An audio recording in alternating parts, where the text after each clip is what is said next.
Nebeski Oče, zahvaljujem ti na povjerenju koje si mi dao. Ponekad sam preplavljen nesigurnošću, ali uz tvoju milost znam da ću uvijek pronaći svoj put.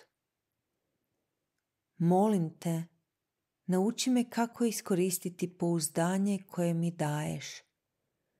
Pomozi mi prepoznati njegovu moć i cijeniti njegovu vrijednost.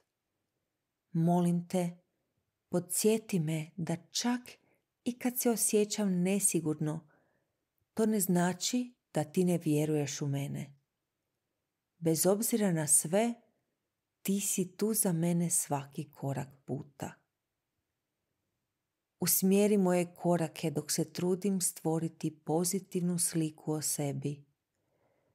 Pomozi mi razumjeti snagu koja mi dolazi iznutra kroz tvoju ljubav, suosjećanje i milost. Ispuni moje srce hrabrošću da izdržim sve teške trenutke, te da s nadom i optimizmom dočekam svjetlije dane koji dolaze. Po Kristu, Gospodinu našem. Amen.